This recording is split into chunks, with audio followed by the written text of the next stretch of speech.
అందరికీ నమస్కారం. Welcome to Garudai media. నేను మీ యాంకర్ విజయ్ కోలా.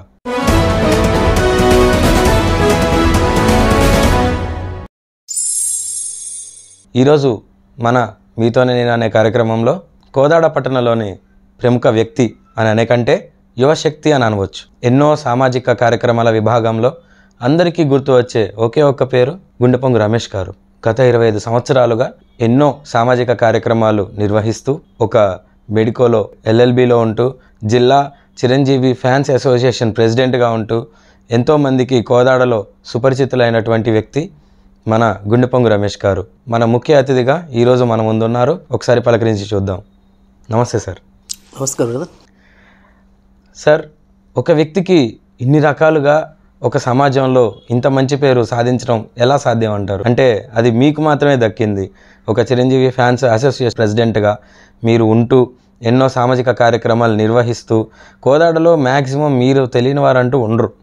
అసలు అంటే మీరు ఫస్ట్ నుంచి ఇది ఎలా చేయగలిగారు? అండ్ అందరికీ అవ్వడం కాదు, అందరికీ మనసులో ఉంటుంది సామాజిక కార్యక్రమాలు నిర్వహించాలి, జనాలని పోగేయడం కూడా ఒక ఆర్ట్. అది ఎంత లీడర్స్కి తప్ప అందరికీ రాదు. మీ యొక్క వ్యక్తిలో ఇన్ని విధాలుగా మీరు ఎలా చేయగలుగుతున్నారు? నేను ఉండేది కోదాడ పట్టణం గాంధీనగర్లో ఉండేవాడిని. గాంధీనగర్ ఏరియాలో మేమంతా చైతన్యవంతమైన యువకులమంతా 20 మంది స్ఫూర్తి యువజన సంఘంగా ఏర్పడి మేము ఆ సంఘానికి నేను జనరల్ సెక్రటరీగా ఉన్నాను. ప్రెసిడెంట్గా చీమ శ్రీనివాస్ అని మా బ్రదర్ ఉన్నారు. ఈ ఎన్నో సామాజిక అంశాలకు సంబంధించినటువంటి కార్యక్రమాలు అక్కడ నుంచి మేము మొదలుపెట్టడం జరిగింది. దాని తర్వాత అవి అక్కడ ఏరియాలో ఉన్నటువంటి ఏదైతే అన్డెవలప్మెంటెడ్ ఏదైతే అభివృద్ధి నోచుకొని విషయాలు ఉన్నాయో వాటన్నిటి కూడా ప్రభుత్వ దానికి సంబంధించిన అధికారుల దగ్గర తీసుకెళ్ళి అక్కడ ఉన్నటువంటి సమస్యలను మేము పరిష్కరించే విధంగా చేస్తున్నామంటే దానికి కారణం పే బ్యాక్ ద సొసైటీ.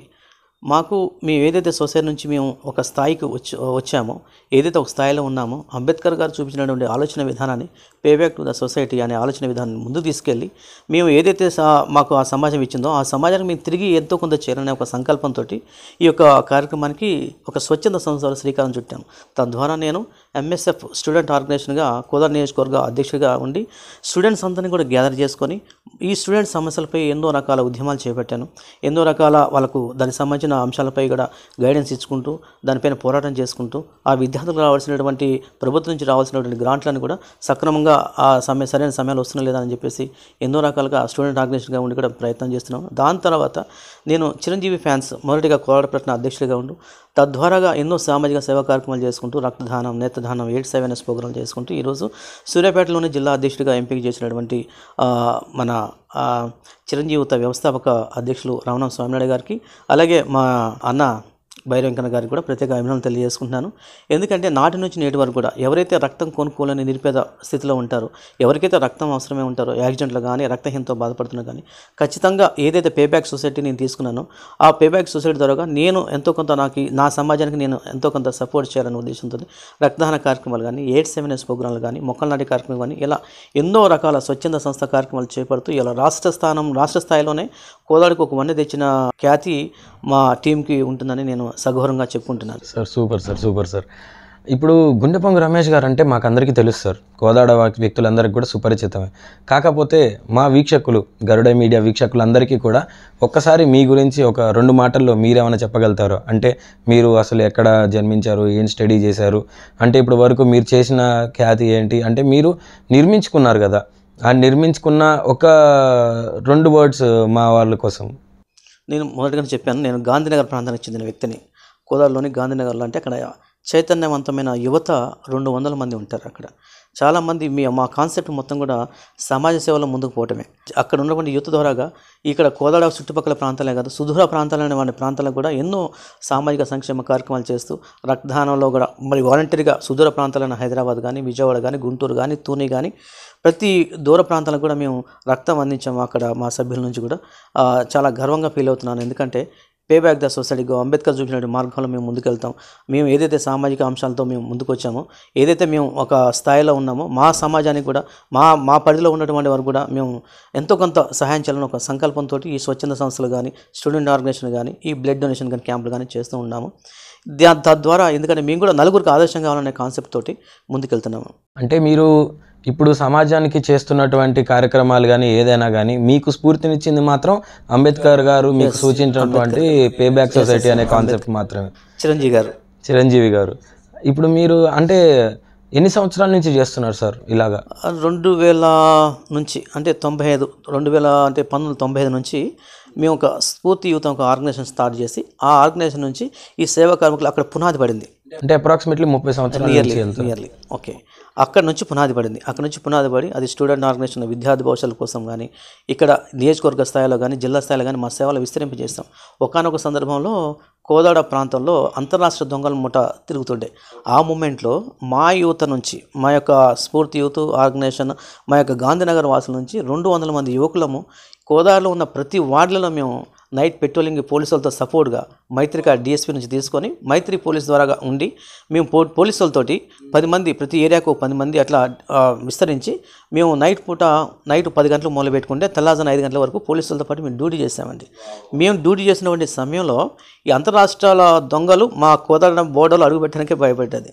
అట్లాంటి సర్వీస్ ఇచ్చాం మేము పోలీస్ డిపార్ట్మెంట్కి. అదొక్కటే కాదు, ప్రతి నవంబర్ అక్టోబర్ 21 ఆ పోలీస్ అమరవీరుల సంస్మరణ దినోత్సవం కూడా రక్తదాన కార్యక్రమాలు పెడుతుంటే ఆ రక్తదాన కార్యక్రమాలు కూడా విశేష ఆదరణ కలిగి దానికి ఎంతో కొంత మేము సపోర్ట్ చేయాలనే ఉద్దేశంతో దగ్గర సుమారుగా 350 నుంచి 500 మంది మేము స్వచ్ఛందంగా రక్తదానం చేయడానికి ముందుకు వచ్చాము. తద్వారా పోలీసులు కూడా మా ద్వారాగా ఎస్ఐలు కూడా మన ఈ యొక్క సర్వీస్ని చూసి సీఎల్గా ప్రమోషన్ వచ్చిన సందర్భాలు కూడా ఉన్నాయి. అది చాలా గర్వం అని చెప్పుకుంటాం. ఇంకో విషయం ఏంటంటే ట్రాఫిక్ ఇక్కడ పెద్ద సమస్య ఉంటుంది. ట్రాఫిక్ విషయంలో కూడా మేము బాగా సపోర్ట్ చేస్తాము. ఇంకోటి ఏంటంటే మేము ఏదైతే మైత్రి కార్డు మాకు డిఎస్పీ ద్వారా మాకు ఇచ్చారో ఆ మైత్రి కార్డుని తీసుకొని ప్రతి విలేజ్లో తిరిగి ఎక్కడైతే నాటుసారా కాస్తున్నారో ఖచ్చితంగా వాళ్ళని పట్టుకొని వాళ్ళకి చట్టానికి అప్పగించే ప్రయత్నంలో మేము ముందున్నాము. అట్లాంటి చాలా వరకు సక్సెస్ అయినాము. సార్ ఇప్పుడు ఈ సామాజిక సేవ అంటేనే అందరు చేసేది అది ఫ్రీ, మనం ఏది ఆశించి చేసేది ఏది కాదు. నలుగురు మనం బాగుండాలి, మనతో నలుగురు బాగుండాలి అనే ఉద్దేశంతో చేసేదే. సో మీరు ఈ పాటుగా ఎన్నో 30 సంవత్సరాల నుంచి మీరు ఇవన్నీ చేసుకుంటూ మీరు ఎదుగుతూ సమాజాన్ని ఎదిగించడానికి మీరు అందులో ఏదో ఒక విధంగా దోహదపడుతూ చేస్తున్నారు కదా. మీరేమన్నా రాజకీయాల్లోకి రావాలని ఏమన్నా ఆలోచిస్తున్నారా? మనం రాజకీయాల గురించి ఆలోచిస్తే యువత అంటే ఏమనుకుంటారంటే మనకెందుకు ఈ చీడ రాజకీయాలు, మనకెందుకు ఈ కంప కొట్టే రాజకీయాలు అనుకుంటూ తిరుగుతుంటారు. కానీ మన చుట్టే రాజకీయాలు ఉన్న సంగతి, మన రాజకీయ చట్టంలో ఉన్న సంగతి చాలామంది గ్రహించలేకపోతున్నారు. ఖచ్చితంగా డాక్టర్ బాబాసాహెబ్ అంబేద్కర్ అంటారంటే political power is the master key. అంటే ఆ మాస్టర్ కీ కనుక నువ్వు చేదక్కించుకుంటే ప్రతి ఒక్క సమస్యను పరిష్కరించుకోగలవు నీకు నువ్వుగా. యువత ఖచ్చితంగా రాజకీయాలకు రావాలి. అంటే పాలిటిక్స్లో కానీ రాజకీయ దాంట్లో కానీ ఉంటే ఏదైనా మనం చేయగలం. దానిలో భాగంగా నేను ఎప్పుడైతే చిరంజీవి యువతకు కోదాడ ప్రెసిడెంట్గా ఉన్నప్పుడు అప్పుడు చిరంజీవి గారు ఏం చేశారంటే ప్రజారాజ్యం పార్టీ స్థాపించారు. ప్రజారాజ్యం పార్టీ స్థాపించిన తర్వాత మీరు అప్పటి నుంచి ప్రెసిడెంట్గా ఉన్నారు? అవునండి. ప్రజారాజ్యం పార్టీ స్థాపించిన తర్వాత 2009లో ఎన్నికలకు వెళ్ళిపోయిన తర్వాత కోదాడ నియోజకవర్గ వ్యాప్తంగా మేము అప్పుడు 119 గ్రామ పంచాయతీలు ఉండే కోదాడ నియోజకవర్గంలో. ప్రతి గ్రామానికి 100 మందితో ఒక కమిటీ వేసేది చిరంజీవి అభిమాన సంఘాలుగా ప్రజారాజ్యం పార్టీకి వేసి మేజర్ ఉన్న గ్రామ పంచాయతీలు 30 గ్రామ పంచాయతీలో జెండా ఆవిష్కరణ PRP ప్రజారాజ్యం పార్టీ జెండా ఆవిష్కరణ కార్యక్రమాలు చేసేది. 2009లో మేము ఎలక్షన్లో పోటీ చేస్తే కోదాడ నియోజకవర్గంలో మేము 3వ స్థానంలో ఉన్నాం. అప్పుడు చివరిసారిగా మాజీ ఎమ్మెల్యే చంద్రరావు గారు చివరిసారిగా అప్పుడు గెలిచారు. కాంగ్రెస్ నుంచి మన మహబూబ్జాన్ గారు ఓడిపోయారు. 3rd ప్లేస్లో మేము PRP తీసుకొచ్చాం. 26,000 ఓటు బ్యాంకు ఫస్ట్ అటెంప్ట్లోనే తీసుకొచ్చాం. ఎందుకంటే యువత రాజకీయాలకు రావాలనే కాన్సెప్ట్తో రాజకీయాలు మేము విస్తృతంగా చిరంజీవి గారికి వెన్నుదన్నుగా నిలబడి ఇక్కడ 26,000 ఓటు బ్యాంక్ తీసుకొచ్చిన ఘనత మా కోదాడ నియోజకవర్గంగా దక్కుతుంది. Super sir. సార్ ఇప్పుడు ఇంతకుముందు మీరు చెప్పినట్టుగా చిరంజీవి ఫ్యాన్స్ అసోసియేషన్కి ప్రెసిడెంట్గా మోస్ట్లీ చిరంజీవి గారు అనగానే అందరికీ గుర్తొచ్చేది ఫస్ట్ ఆయన చేసిన సంఘ సేవ సార్. ఆయన యాక్టర్గా ఎంతవరకు ఉన్నారనేది మా జనరేషన్కి మేము చూడలేదు. ఎందుకంటే ఆయన మా ఫాదర్ జనరేషన్కి హీరో, మెగాస్టార్ కింద. కాకపోతే మాకు ఆయన బాగా తెలిసిన విషయం ఏంటంటే ఆయన చేసిన సామాజిక సేవ మాత్రమే. లైక్ బ్లడ్ బ్యాంక్ కానీ ఇంకా ఎట్సెట్రా చాలా చేశారు ఆయన. సో మీరు మీ తరపున ఇందాక మీరు చెప్పినట్టు చాలా 100 మంది కలిసి మీరు చిరంజీవి గారి కార్యక్రమాలు నిర్వహించామన్నారు. ఇప్పటి వరకు మీ తరపున మీరు ఎంతమంది రక్తదానం చేసి ఉండొచ్చు మీ తరపున మీ టీంలో? అది దానికంటే ముందు ఒక విషయం చెప్తాను నేను. ఒకప్పుడు మనం కనుక చరిత్ర ఆధారాలు తీసుకోవాల్సి వస్తే క్రీస్తు పూర్వం క్రీస్తు శకం ఏ రకంగా మనం క్రీస్తుని ముందు పెడుతున్నామో అలాగే సినీ పరిశ్రమను తీసుకుంటే ఈ సామాజిక అంశాలు తీసుకుంటే చిరంజీవి గారి ముందు చిరంజీవి గారి తర్వాత మనం అనుకోవాల్సిన తప్పదు. ఎందుకంటే ఎంతోమంది ప్రపంచ స్థాయిలో హీరోలు లాంటి వాళ్ళు ఉన్నారు. కానీ ఆ చిరంజీవి గారు మాత్రము తాను ఏదైతే ఈ సమాజం నుంచి నాకు ఇంత ఇంత ఇచ్చిందో, ఇంత ప్రజాబలాన్ని ఇచ్చిందో, ఆ సమాజానికి నేను ఏదో చేయాలని ఒక దృఢ సంకల్పంతో మదర్ తెరిసా ఆశయాలతోటి పరుల సేవ పరమధర్మ అనే ఒక కాన్సెప్ట్ తోటి, గాంధీ గారి ఆశయాలు మానవ సేవ మాధవ సేవ అనే కాన్సెప్ట్ తోటి చిరంజీవి చారిటబుల్ ట్రస్ట్ని స్థాపించారు చిరంజీవి గారు.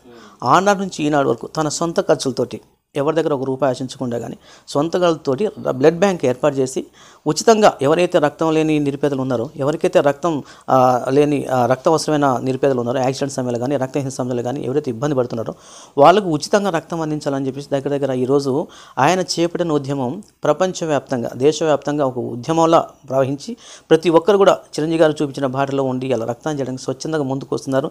ఇలా రక్తదానం ఇంత గుర్తింపు తేబడిందంటే దానికి కారణం ఓన్లీ మెగాస్టార్. ఎవరైనా రక్తదానం చేస్తే వామ్మో మనకేమన్నా అయిపోతుందేమో, మన రక్తం బయటికి ఇచ్చేస్తే మళ్ళీ మనం నీరస పడిపోతాం, మనకి రోగాలు వచ్చేస్తే మనం ఇబ్బంది అని చెప్పి చాలా మంది ఇచ్చేవాళ్ళు కూడా కాదు. ఈ రోజున చిరంజీవి గారు అట్లా అవేర్నెస్ తీసుకురావడం చేత రక్తదానమే కాదు, ప్లేట్లెట్స్ కూడా ఫ్రీగా ఇచ్చేటువంటి మానసిక ఏమంటారు ధైర్యం వచ్చింది జనాలలో. అవును అవును, మీకు విషయం తెలుసలేదు ఇలా అనుకుంటున్నాం మనం. కానీ ఒకటి రక్తదానం చేయాలంటే 18 సంవత్సరాలు నిండు ఉండాలి, 18 సంవత్సరాలు నిండు ఉండాలి, 50 కేజీల పైన ఉండాలి, ఎవరైనా కానీ రక్తదానం చేయొచ్చు. ఇంకో విషయం ఏంటంటే చిరంజీవి గారి పిలుపునందుకొని కేవలం జెంట్స్ వరకే చూసాం, కానీ ఎంతోమంది లేడీస్ కూడా, మహిళలు కూడా వాళ్ళ రక్తహీనతో బాధపడుతూ కూడా అయినా కానీ వాళ్ళు కూడా ముందుకు వచ్చి చేస్తున్నారు. ఈ రక్తం ఇవ్వడం వల్ల ఏమైందంటే ఒక చిన్న ఎగ్జాంపుల్ చెప్తాను. మనకు బావి తీసామండి, బావి పొడికి తీసాం. బావి ఎట్లాంటివాడో మనిషి ఒంట్లో రక్తం కూడా అట్లాంటిది.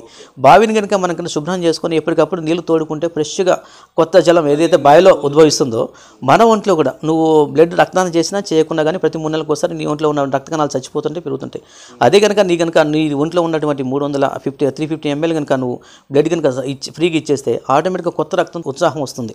సో ఆ రకంగా ఏంటంటే చిరంజీవి గారు ఎప్పుడైతే ఈ టర్న్ తీసుకొని ఏదైతే రక్తాన్ని మీద అవగాహన విస్తృతంగా ప్రచారం చేస్తున్నారో ప్రపంచం మొత్తం కూడా ఇలా చాలామంది యూత్ అంతా కూడా ఆయన బాటలో నడుస్తూ ఇలా స్వచ్ఛందంగా, ఎందుకంటే ఇది ఒక మానవ సేవ, ప్రాణాన్ని కాపాడినట్టే కదా, ఒక రక్తదానం ఒకటి ప్రాణదానమే కదా. సో ఆ రకంగా నేను కూడా సమాజం కోసం ఏదో చేయాలనే సంకల్పంతో ప్రతి ఒక్కరు కూడా ఇది నా పని అని ముందుకొచ్చి స్వచ్ఛందంగా వాలంటీర్గా ఉచితంగా రక్తదానం చేస్తున్నారు. ఇక్కడే కదా సుదూర ప్రాంతాలకు వెలుగడిస్తున్నారు. దానివల్ల ఎన్నో చారిటీలు ఏర్పడ్డాయి. ఎంతోమంది స్వచ్ఛందంగా మేము బ్లడ్ ఇస్తామని చెప్పేసి బ్లడ్ గ్రూపులు, వాట్సాప్ గ్రూపులు కూడా పెట్టుకొని స్వచ్ఛందంగా బ్లడ్ ఇస్తున్నాడు అనే సందర్భం ఉంది. ఇదంతా ఈ క్రియేట్ అంతా చిరంజీవి గారు ఏర్పాటు చేసిందని ఈ ప్లాట్ఫామ్ అంతా. ఒకప్పుడు బ్లడ్ ఇవ్వాలంటే అంత చాలా ఈజీ కాదు, కానీ ఇప్పుడు ఆన్లైన్లోకి వెళ్ళి బ్లడ్ పోర్టల్ నొక్కేసి డోనర్స్ నెంబర్స్ డైరెక్ట్గా తీసుకొని మనం కాల్ చేసి అడిగే అవకాశం కల్పించారంటే ఇదంతా ఒక మొదటి మెట్టు పడింది మాత్రం ఆయన దగ్గర నుంచే. అదే ఇప్పుడు ఇందాక మనం తెలుసుకున్నట్టుగా మీ తరపు నుంచి మన జిల్లా నుంచి ఎంతమంది మీరు వెళ్ళి ఉండొచ్చు, ఎంతమంది రక్తదానం చేసి ఉండొచ్చు? అంటే ఇప్పుడు ఏదైతే నేను ఈ యొక్క చిరంజీవి యువతల ప్రెసిడెంట్ ఉన్న కాడ నుంచి రక్తదాన శిబిరాలు కావచ్చు, స్వచ్ఛందంగా వాలంటీర్గా సర్వీస్ కావచ్చు, నేటి వరకు 6,000 మంది రోగులకు మేము ఉచితంగా సప్లై చేస్తాం. బ్లడ్ క్యాంపుల ద్వారా కావచ్చు, స్వచ్ఛందంగా వాలంటీర్గా వెళ్ళి ఇవ్వచ్చు. ఇట్లాంటి చాలా వరకు 6,000 మంది, నేటికి 6,000 మంది పేషెంట్లు మేము కాపాడాం. సార్ ఇప్పుడు మీ లైఫ్ టైం ఈ కార్యక్రమాలు కొనసాగిస్తారా మీరు? నా యొక్క జీవనది సాగేంత వరకు, నా జీవం ఉన్నంత వరకు నేను చేస్తాను, నలుగురికి చేయమని చెప్తాను. ఎందుకంటే అది ఇక మన తర్వాత మనం తదనంతరం మనం చేసిన సేవే గుర్తొస్తుంది, మనం చేసిన కార్యక్రమాలే మనకు ఉంటాయి సమాజంలో. అంటే నేను ఎక్కడో చదివాను అనమాట, అంటే ఈ రోజున మనం చేయడం అలవాటు చేయకపోతే ఎవరికైనా సరే రేపొద్దున మన తర్వాత వచ్చే వాళ్ళకి అది తెలియదట అసలు. ఎందుకంటే ఈ రోజున మనం సామాజిక సేవ అనేది ఏంటిది అనేది మనం ప్రజల్లో చూపించకపోతే పిల్లలకి కూడా తెలియదు, అండ్ వాళ్ళు నెక్స్ట్ చేయాలనేది కూడా తెలియదు, పెద్దల్ని బట్టే చేస్తూ వెళ్తుంటారు అని అంటుంటారు.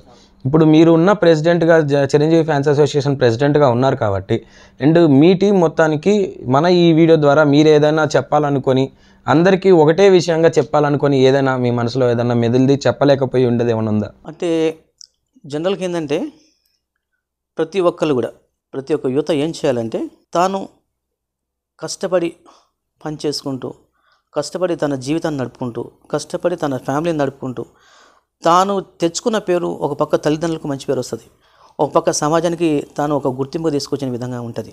సో ఇంకో విషయం ఏంటంటే ఎవరైతే జీవితం మనిషిగా ఉన్నారో వాళ్ళు ఖచ్చితంగా సమాజానికి ఏదో రకంగా సహాయం చేయాలి. న్యాయం జరిగిపోయిన పర్లేదు కానీ ఇబ్బంది మాత్రం జరగద్దు. ఇప్పుడు చిరంజీవి గారి సినిమాలో ఒక పాట చూస్తాం, చేసే కష్టాన్ని నువ్వే చేయాలి, పొందే ఫలాన్ని పంచివ్వాలి, చరిత్రలో నీకు ఒక పేజీ ఉండాలి, అది మనిషి జీవితానికి ఒక సార్థకత ఉంటుంది. ఖచ్చితంగా ఆ రకంగా ప్రతి ఒక్క వ్యక్తి, ప్రతి యువత, ప్రతి మహిళ, ప్రతి ఒక్క మానవతావాది ప్రతి ఒక్కరు కూడా ఆ విషయంలో ముందుకెళ్ళాలి. తనకంటూ ఒక ప్లాట్ఫామ్ ఏర్పాటు చేసుకోవాలి, తనకంటూ ఒక సేవా దృక్పథం అలవాటు చేసుకోవాలి. ఎందుకంటే ఇలా గంజాయి మొక్కేసి తులసి పూలు రమ్మంటే రావు. ఓకేనా, మనం ఏ మొక్కేస్తే అదే ఫలాలు వస్తాయి. సో ఆ రకంగా ఏంటంటే మనం కూడా మన ఆలోచన విధానం పాజిటివ్గా ఉంటే, మన పిల్లల పెంపకం మంచిగా ఉంటే ఖచ్చితంగా వాళ్ళు కూడా అదే సేవాభావంతో ముందుకెళ్తారు. ఎగ్జాక్ట్లీ. ఇప్పుడు మీరు ఇందాక అన్నట్టుగా ఒక పాయింట్లో నాకు ఒకటి అనిపించింది సార్. ఇప్పుడు యువత ఉన్న దాంట్లో సేవ చేసుకుంటూ వాళ్ళు సంపాదించుకుంటూ దాంట్లోంచి నలుగురికి 4 విధాలుగా మనం ఉపయోగపడాలి. నష్టం జరగకపోయినా పర్వాలేదు, న్యాయం జరగకపోయినా పర్వాలేదు, కానీ నష్టం జరగకూడదు అన్నారు. సో దీన్ని బట్టి నాకు ఇంకొకటి అనిపిస్తుంది సార్. అంటే ఏంటంటే ఈ రోజుల్లో అందరూ ఉద్యోగాల మీద మాత్రమే ఉంటున్నారు. స్వయం ఉపాధి కానీ లేకపోతే అంటే సెల్ఫ్ మేడ్ బిజినెస్లు కానీ వీటి మీదకి యువత ఇంట్రెస్ట్ చూపించలేకపోతున్నారు. ఎందుకు అంటే రిస్క్ అవసరమా, ఏముందిలే మనం చదువుకున్న తర్వాత ఒక జాబ్ కొడదాం, ఒక క్యాబ్ జెమినీలోనో ఒక టీసీఎస్లోనో ఎట్సెట్రా ఏదో ఒక మంచి జాబ్ కొట్టేసుకుంటే లైఫ్ ఈజ్ హ్యాపీ, ఈఎంఐలు కట్టుకుంటా సరదాగా ఆ లూప్ హోల్లో పడిపోదాం అని అనుకుంటున్నారు. అండ్ మీరైతే ఇప్పుడు నాకు తెలిసి మీరు జాబ్ చేయట్లేదు అండ్ మీరు సామాజిక సేవ చేస్తున్నారు అంటే మీరు ఆబ్వియస్లీ వ్యాపారవేత్త అయి ఉండొచ్చు. సో ఒకవేళ సరే మీరు ఆ యువతకి మీరు ఇవ్వాలనుకున్న సూచనలు ఏమైనా ఉంటే చెప్పండి. అండ్ ఇంకొకటి, ఒకవేళ వ్యాపారంలోకి దిగాలి అనుకుంటున్న కొత్త యువతకి మీరు ఏదైనా మీకున్న ఎక్స్పీరియన్స్ నుంచి మీరు ఏమైనా చెప్పదలుచుకున్నారు? ప్రభుత్వ ఉద్యోగం మీద ఆధారపడద్దాం, ప్రైవేట్ ఉద్యోగం కూడా చేసుకోవాలి. బట్ ఏంటంటే ఏదైతే వెసులుబాటు లేదో తన మెదడుకు తాను పదును పెట్టుకొని ఇంకా చాలా అవకాశాలు ఉన్నాయి, వ్యాపార అవకాశాలు ఉన్నాయి. చిన్న టీ కొట్టు పెట్టుకున్నా చాలు, చిన్న హోటల్ పెట్టుకొని ఇడ్లీ బండి పెట్టుకున్నా సరిపోతుంది. బట్ ఏంటంటే నా వంతుగా నేను ఇంత క్వాలిఫికేషన్ చేసి ఇంత చదువుకుని కూడా నేను గవర్నమెంట్ ఉద్యోగాలకు ప్రైవేట్ ఉద్యోగాలకు పోవడానికి నేను సిద్ధంగా లేను. ఎందుకంటే నా ఆలోచన అంతా కూడా ఒక పారిశ్రామికవేత్తకి ఎదగాలి, పారిశ్రామికంగా మనం డెవలప్ కావాలి. ఎందుకంటే యూత్ ముందు మన పరిశ్రమలకు ఆ రకమైన ఆలోచన తీసుకురావాలి. నేను నా వ్యక్తిగతంగా గత 15 సంవత్సరాల నుంచి కోదాట్లో ఒక హాస్పిటల్ ఒకటి ఏర్పాటు చేశాను, అమ్మ హాస్పిటల్ అని. దాని తర్వాత మెడికల్ ఏజెన్సీ ఒకటి పెట్టుకున్నాను. ప్రజెంట్ ఇప్పుడు పాలిక్లినిక్ నడిపిస్తున్నాను. అయితే నేను ఈ యొక్క ఎసెట్ పెట్టుకోవడం వల్ల, నేను ఇదొక వ్యాపారం చేయడం వల్ల, ఈ యొక్క హాస్పిటల్ని రన్ చేయడం వల్ల నేను కొంతమందికి ఉపాధి కల్పించే వాళ్ళనిగా ముందుకెళ్తున్నాను. కొంతమంది డాక్టర్లు కావచ్చు, అక్కడ పనిచేసే స్టాఫ్ కావచ్చు. తద్వారా నేనేం చేస్తానంటే దీంతో ఆగలి ఇంతతో ఆగకుండా నేనేం చేస్తానంటే రీసెంట్గా ఈ మధ్యకాలంలో ఆర్టీసీ బస్సులు టెండర్లు పడితే ఆ టెండర్లు కూడా నేను అప్లై చేశాను, పార్టిసిపేట్ చేశాను. నాకు బస్సు కూడా వచ్చింది, మిర్యాలగూడ టు హైదరాబాద్ నడుస్తుంది. ఆ బస్సు ద్వారా కూడా నేనేం చేస్తానంటే ఒక పారిశ్రామిక ఇంకో స్టెప్ ముందుకేసి దాంట్లో కూడా ఒక 10 మందికి అవకాశం జాబ్ ఎంప్లాయ్మెంట్ కల్పిస్తున్నాను. అలాగే ఏంటంటే కేవలం నేను ఎందుకు చెప్తున్నానంటే ఈ విషయాన్ని, కేవలం జాబుల కోసమే ఆగి మీ జీవితాన్ని వృధా చేసుకోవద్దు. మీకు వచ్చిన అవకాశాలని చేజిక్కించుకొని వాటి ద్వారా ముందుకెళ్ళి ప్రతి ఒక్కరు కూడా బిజినెస్గా ఏర్పాటు కావాలి, పారిశ్రామికతకి ఎదగాలని నేను మీ ఈ యొక్క గరుడ ఐ మీడియా ద్వారా ప్రేక్షకుల్ని కోరుతున్నాను, యువతకు సందేశం ఇస్తున్నాను. ఇంకో విషయం ఏంటంటే ఈరోజు యువత కూడా చాలా వరకు కొన్ని వ్యసనాలకు బానిసలు అవుతున్నాయి. అది పొగాకు కావచ్చు, గంజాయి కావచ్చు, మాదక ద్రవ్యాలు ఏదైనా కావచ్చు, కొద్దిగా చెడు వ్యసనాలకు బానిసలు అవుతున్నారు. అయితే ఈ యొక్క పొగాకు కానీ టుబాకు కానీ పూర్తిగా ఎప్పుడైతే కేంద్ర రాష్ట్ర ప్రభుత్వాలు అరికడతాయో, అవి పూర్తిగా ప్రొడక్ట్ తయారు కాకుండా చేస్తాయో ఎంతో కొంత మన దేశ యువత నాశనం కాకుండా ఉండడానికి కొద్దిగా దోహదపడుతుంది. ఆ వైపుగా ఆ యువత ప్రయాణం చేయకుండా ఉండడానికి ఆస్కారం ఉంటుంది. ఇంకో విషయం ఏం చెప్పాలనుకుంటే, మేజర్గా యువత ఖరాబ్ కావడానికి ఇంకో విషయం ఉంది. ఫోన్ సైట్స్ ఉన్నాయి, సెక్సువల్గా కొన్ని ఫోన్ సైట్స్ ఉన్నాయి, పూర్తిగా బ్యాన్ చేసేయాలి. బ్యానే కదా సార్, మన దేశంలో బ్యానే కదా ఫోన్ సైట్స్. అయినా కానీ కొన్ని ఉంటూనే ఉన్నాయి, కొన్ని వస్తూనే ఉన్నాయి. ఏదో లింక్ ద్వారాగా ఇది దాంట్లో ద్వారా ఏదో వస్తూనే ఉన్నాయి. మనకి ఏదైనా మనం నేర్చుకోవాలి అనుకున్నప్పుడు అది విదేశం వెబ్సైట్లో ఉంది అనుకున్నప్పుడు దాని గురించి మనం నేర్చుకోవడానికి మనకి ఒక అవకాశం కల్పించింది VPN అని. ఇప్పుడు దాన్ని యూజ్ చేసుకొని వీళ్ళందరూ ఇవి వాడేస్తున్నారు.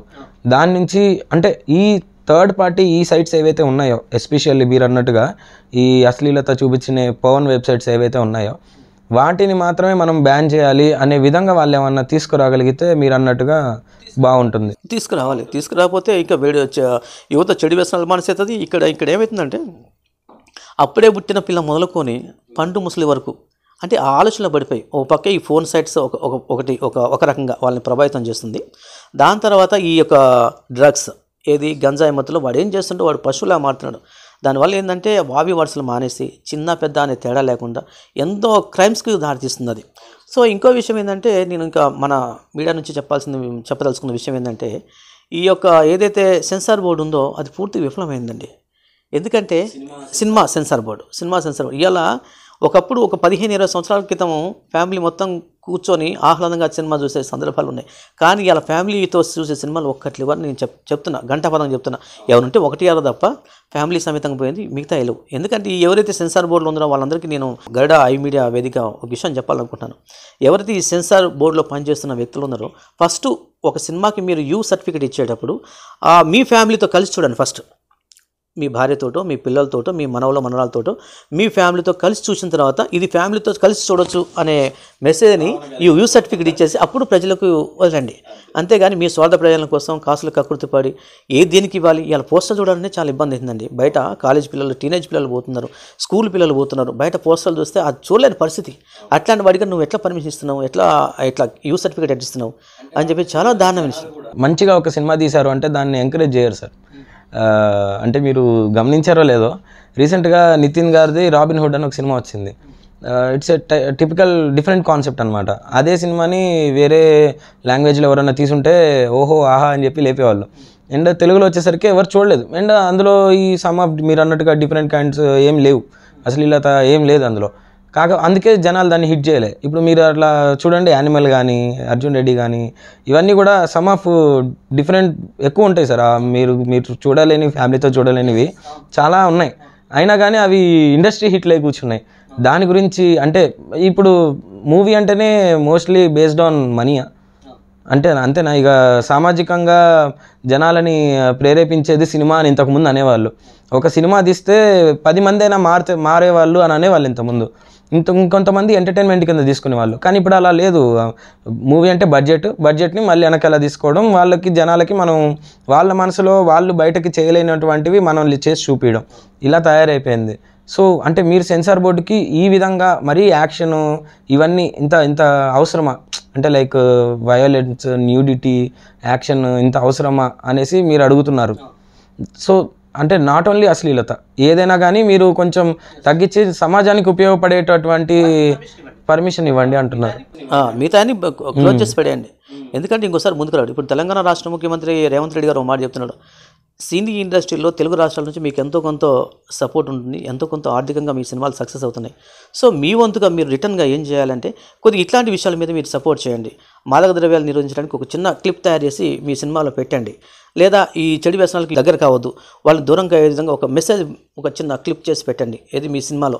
తర్వాత గంజాయి ఒకటి రూపుమాపండి అని చెప్పేసి తెలంగాణ రాష్ట్ర మన ముఖ్యమంత్రి ఒక మంచి ఆలోచన చేసుకున్నాడు. కానీ ఆ రకంగా ముందుకెళ్ళాలి. ఇంకోటి ఏంటంటే ఇలా మొత్తం కమర్షియల్ అయిపోయింది. సినీ ఫీల్డ్లో రూపాయి పెడితే 10 రూపాయలు సంపాదించుకోవాలనే కాన్సెప్ట్లో వెళ్తుంది. సో ఏ రకంగా పబ్లిక్ ఎట్లా వస్తారు, ఇట్లాంటి అశ్లీలత పోస్టర్లు పెట్టి కొద్దిగా వాళ్ళని హైలైట్ చేస్తుంటే, వాళ్ళని ముందు పెడుతుంటే ఇవంతా వస్తారు. ఇదంతా నువ్వు చెడు ప్రోత్సహిస్తున్నావు కదా, నువ్వు చెడు చూపిస్తున్నావు, దాన్ని చూడమని ఇట్లా ప్రేక్షకులకు ఎంకరేజ్ చేస్తున్నావు. ఆ ఎఫెక్ట్ అంతా పడుతుంది. వాళ్ళకి ఏ హీరోయిన్ అభద్రతకు లోను కాలేదు, ఏ హీరోయిన్ శీలం కోల్పోలేదు, ఏ హీరోయిన్ ఇట్లాంటి ఇట్లాంటి కార్యక్రమాలకి లోన్ కాలేదు, ఎక్కడ రేపు గురి కాలేదు. కానీ మీరు చూపించే వాటి వల్ల మీ సినిమాలు చూసి అది సామాన్య ప్రజల మీద ప్రభావం పడుతుంది. సో ఇది చాలా డేంజరస్. ఈ రకంగా ఈ ప్రేక్షకులు కానీ, యువత కానీ చెడిపోవడానికి ఎక్కువ అవకాశాలు వీటి ద్వారా ఉన్నాయని నేను మన గరుడ ఐ మీడియా ద్వారా తెలియజేస్తున్నాను. అంటే సార్ మేము రీసెంట్గా బయట విన్నాం, మీరు ఒక సింగర్ అని తెలిసింది. అవును బ్రదర్. మా కోసం ఒక 2 లైన్లు ఏమన్నా పాడతారా? ఖచ్చితంగా బ్రదర్. ఈ మధ్యనే నేను ఇంటర్నేషనల్ ఫిల్మ్ ఫెస్టివల్ వాళ్ళ ద్వారాగా ఉత్తమ సింగర్గా ఎంపిక చేశారు. అవి ఏంటంటే నేను సాంగ్స్ బేస్ చేసుకున్నంటే ఇవి 8/7 మీద రాసిన పాటలు కావచ్చు, మొక్కలు నాటే విషయాల మీద పాడిన పాటలు కావచ్చు, తర్వాత రక్తదాన అంశాల మీద పాడే పాటలకు వాటిని గుర్తించి నాకు బెస్ట్ సింగర్గా ఇంటర్నేషనల్ ఫిల్మ్ ఫెస్టివల్లో నాకు అవార్డు ఇచ్చారు. వారికి ప్రత్యేక ధన్యవాదాలు తెలుసుకుంటున్నాను మీ ఛానల్ ద్వారాగా. అయితే బాబాసాహెబ్ అంబేద్కర్ గురించి ఒక పాట పాడాలనుకుంటున్నాను, ఒక పల్లవి. జొన్నంబలి కలి ఎసరు పేగులెల్ల కోరికె పసరు, వెన్నుకు అంటిన పొట్ట దొన్న పట్ట తునికి సుట్ట,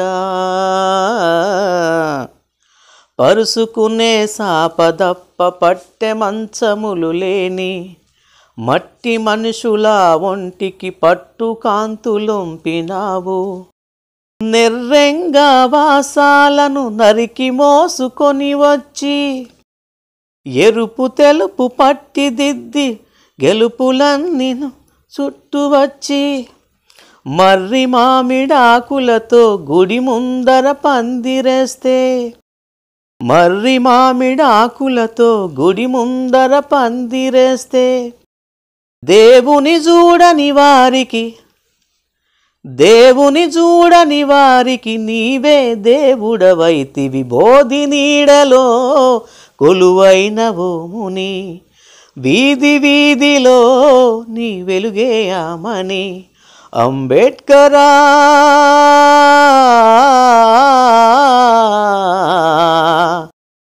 మాన్యుడా, జనహృదయుడా. వాహ్ వాహ్ వాహ్ వాహ్ వాహ్ వాహ్. Super sir. అసలు థ్యాంక్ యూ వెరీ మచ్. మీరు పాడిన పాటకి మా జనరేషన్లో చాలా మందికి నోరు కూడా తిరగదేమో దానికి. కాకపోతే ఏంటంటే అర్థాలు మాత్రం ఎక్సలెంట్ ఉన్నాయి సార్. అది మీరు రాశారు? అది లేదండి, అది గోరేటి వెంకన్న గారు రాశారు. గోరేటి వెంకన్న గారు రాశారు.